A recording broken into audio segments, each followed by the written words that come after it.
Hello, my name is Brian Casella. I left an intro to my YouTube video yesterday. Just getting used to all this YouTube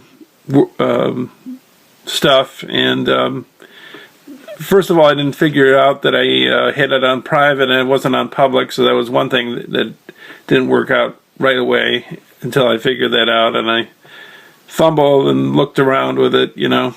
But anyways, I've done another video on my Kurosawa DVDs, and when I tried to download it to YouTube, it was like a 32-minute video, and I'm recording off my iPhone, and it said it could only do it in 15 minutes each video.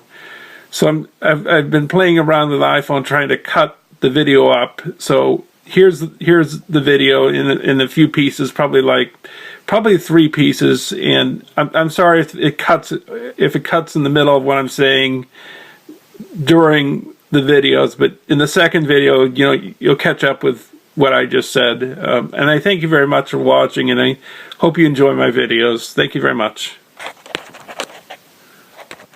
Hello, I'm back. I'm going to start off my DVDs, and I thought I'd start off with some Kurosawa films.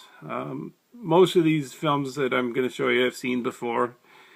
I enjoy Kurosawa a lot. He's a great director. There's a few of these here that I haven't seen, maybe 1 or 2. Anyways, most of them are Criterions, a few of them are not. So let's get started. And most of them will be, I would say, chronological, but I'm going to do the bigger box sets first, or the ones that have like 2 discs or whatever. Anyways, let's get started. So the first one is regarded as one of his best and one of the best films ever. Japanese and best Japanese films.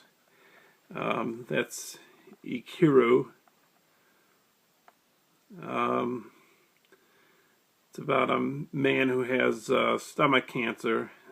Has 6 months to live, and he wants to do something that's meaningful with his life. And I think it's a pretty good film, but you know, with Kurosawa, he makes a lot of great films, so it's kind of hard to say like what he hasn't made that hasn't been great. I mean, this is definitely one of his best films, and this is a commentary by Stephen Prince. It has a trailer. A lot of these Kurosawa Criterions have these things called a montage from... no, I'm sorry. Akira Kurosawa is wonderful to create. And there's another one, a message from Akira Kurosawa for beautiful movies. Yeah, so the wonderful to create ones are really great documentaries about his films, about the process of how he made them, and just fascinating. So that's Akiro. The next one is probably what you'd say is like a gateway foreign film to people that want to start off watching foreign movies. You could also say that about like other films like Seventh Seal by Ingmar Bergman. But this one's another Criterion. It's Seventh Samurai. This one is a long movie. It's about 3 hours and a half, but it's very entertaining and never drags. It's got good pacing, and it's got a lot of stories. It's got, you know, of course, 7 samurai and a bunch of farmers and bandits, and it's, you know, it's got a romance story in it. It's got action. It's got family in it. Yeah. And it's a very nice DVD. Comes with a nice book.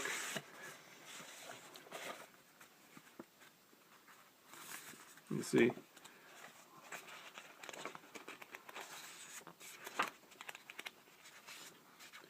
I'm sure a lot of you have already shown these movies on YouTube, but I'm just showing you what I got. So, and this, you know, unlike a Blu-ray, you know, you can't contain it on one disc.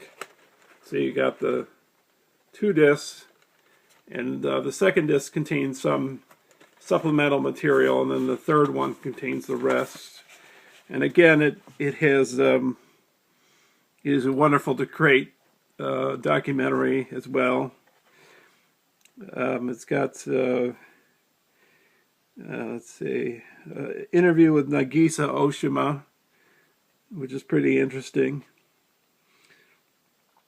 And it's got a nice documentary about the samurai tradition and films that have inspired Kurosawa's masterpiece. So that's the Seventh Samurai.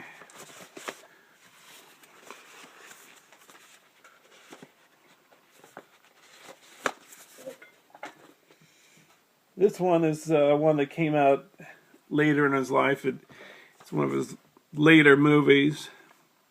It's Kagemusha, which means Shadow Warrior. And it stars some characters who were real people in Japan at the time that this film took place. And I would say it's like the late 1500s, early 1600s or something like that, which were people like Tokugawa Ieyasu, who later became the shogun, and Nobunaga Oda. And this character is, I think his name is Shingen Takeda, the main character of the film. They hire a petty thief to stand in for Shingen Takeda, and so that it looks like he's defending himself, like, you know, there's no faults, there's no, like he's not, like his health is not weak or anything. It's to give the impression that he's still got a solid defense and that he's still in command of his army. And anyways, so this thief masquerades and stands in for Shingen Takeda, and it's a very good film. It's just it doesn't have the happiest of endings, but you know, sometimes you know, films with unhappy endings sometimes are a little more interesting than films that have happy endings, because you know, sometimes they can be more true to life sometimes. But that's Kagemusha. And this one, which is another film, you know, you see with Kurosawa's later movies, it's a little more pessimistic, I would say. Like whereas with Akiro and Seventh Samurai, they have like more of a hope at the end of the movie. They have more optimism, even though in Akiro, the character dies, and in Seventh Samurai, you know, it's really the farmers that are really the victors at the end of the film. But this is Ron, which is based on King Lear by Shakespeare. And Kurosawa would make three adaptations of Kurosawa's plays, and this is one of them, and I'll show the other two later on in the video. This is about a character, the Lear character is played by, what's his name? Well, the character's name is Hidetora Ichimonji. The actor who plays him, Tatsuya Nakadai, who is one of Kurosawa's regulars. Oh, and I forgot to say, Akiro has Takashi Shimura, which was another one of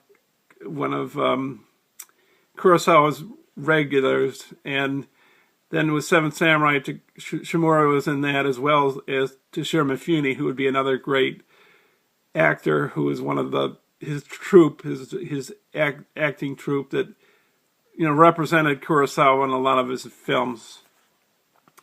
But anyways, Ron, it's, you know, based off of King Lear, and you know, in King Lear, he gives. I haven't read King Lear, but in this movie, he gives away his land. Instead of having daughters, he has sons, and he decides to give the land that he's he's conquered, you know, the land he's gathered, the kingdom he's conquered.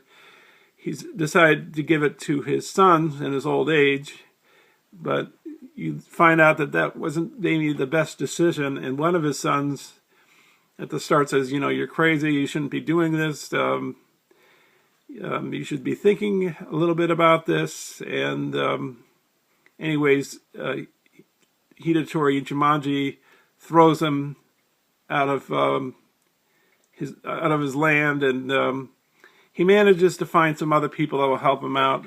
Again, you know, it's not going to have a happy ending, but it's a beautiful film, beautiful use of color, and beautiful music. It's a slow movie, but I think it works that way, and maybe it's a film you have to watch more than